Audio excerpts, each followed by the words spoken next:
नमस्कार, आप देख रहे हैं न्यूज़ 11 भारत डिजिटल। मैं हूं अभिषेक सिन्हा आपके साथ। जीएसएससी सीजीएल की परीक्षा एक बार फिर विवादों से घिर गई है। छात्रों के जीवन की अगर बात करें तो उनसे खिलवाड़ का यह मामला रुकने और थमने का नाम नहीं ले रहा। हाँ, सियासत जरूर गर्म हो जा रही है, हर पक्ष हर दल किसी न किसी पक्ष के साथ खड़ा है, लेकिन सबसे ज्यादा आश्चर्य तब होता है जब झारखंड के उन छात्र नेताओं को देखता हूं और राजनीतिक दलों से जुड़े हुए उन अलग अलग छात्र संगठनों को देखता हूं जो जब सत्ता से सवाल उठाने होते हैं तो चुप हो जाते हैं, खामोश हो जाते हैं। जब विपक्ष पे ताना कसना होता है तो उग्र होकर सड़क पर उतर जाते हैं।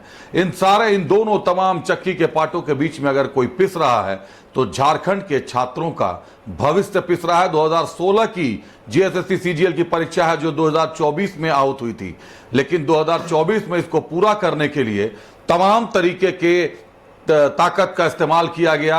इंटरनेट बैन किया गया, 2 दिनों तक सुबह 8:30 बजे से लेकर 1:30 बजे तक इंटरनेट बैन हुआ। इंटरनेट बैन करने के मामले को लेकर हाईकोर्ट में याचिका दाखिल हो गई। हाईकोर्ट ने सुनवाई कर ली। हाईकोर्ट में गृह सचिव ने कहा कि खुफिया इनपुट मिला था कि पेपर लीक हो सकते हैं, जिसको देखते हुए इंटरनेट बैन किया गया। लेकिन उसके बाद अब आश्चर्यजनक परिणाम, चौंकाने वाले जो तथ्य हैं वो सामने आ रहे हैं।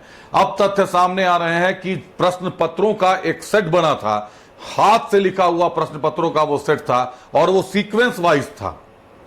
पूरे के पूरे नंबर वाइज सारे आंसर्स लिखे हुए मिले हैं शीट, जिनको छात्रों ने ही निकाला है। इसके अलावा एक हजारीबाग हिंदू हाई स्कूल की एक छात्रा है जिनका centre Hazaribagh Hindu high school में पढ़ा था, कमरा नंबर 4 में। वो बता रही है कि खाकी वर्दी पहने एक पुलिस वाला क्लास में घुसा था और क्लास में घुसकर उसने चीटिंग करवाई थी, चोरी करवाई थी, प्रश्न पत्र की सारी जानकारियां दी थी। पूरे स्कूल में कैमरा लगा हुआ है, अगर क्लास में भी कैमरा है, अगर कैमरा है तो सारे खुलासे हो सकते हैं। लेकिन 24 घंटे से ज्यादा हो गए मामले को, अभी तक इस मामले में कोई दायित्व लेकर या जिम्मेदारी लेकर बोलने के लिए सामने नहीं आ रहा, जो अपने आप में कई सवाल खड़े कर रहे हैं कि आखिर क्यों इस राज पर पर्दा डाला जा रहा है, क्यों इसको राजदार बनाया जा रहा है।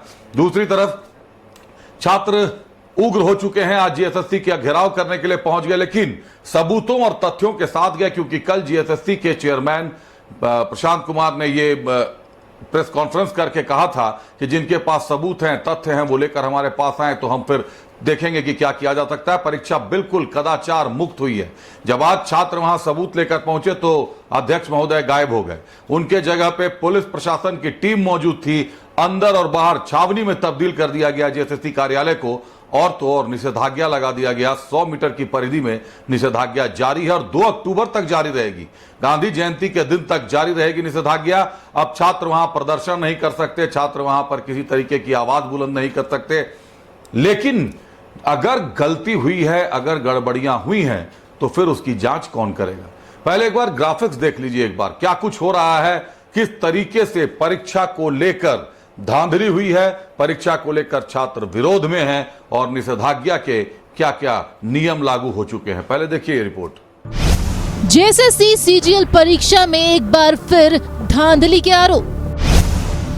के आरोप लगाते हुए भारी संख्या में छात्र पहुंचे जेएसएससी कार्यालय।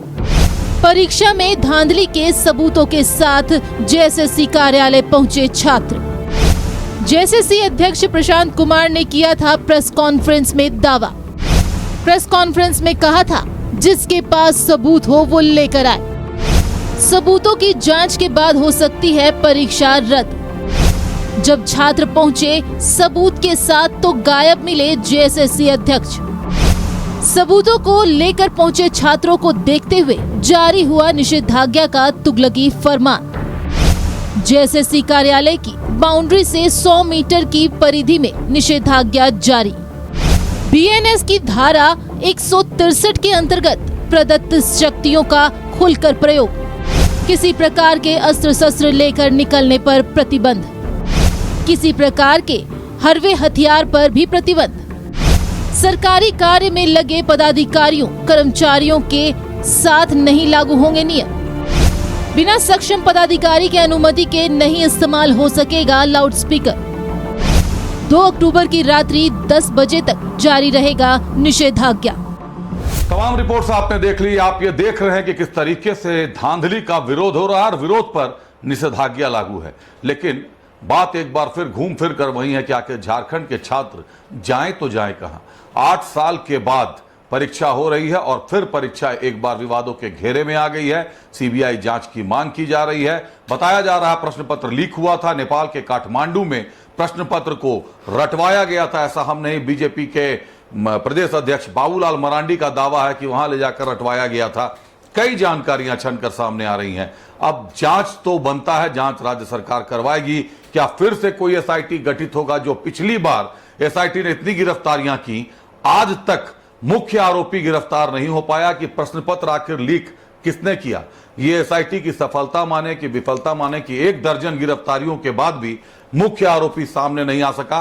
एक बार फिर हालात वही भयावह हैं। स्टूडेंट्स का भविष्य दांव पर लगा हुआ है और झारखंड सरकार के साथ साथ तमाम राजनीतिक दल मूक दर्शक बनकर तमाशा देख रहे हैं। बने रहिए न्यूज़ 11 भारत डिजिटल के साथ। मुझे दीजिए इजाजत। नमस्कार।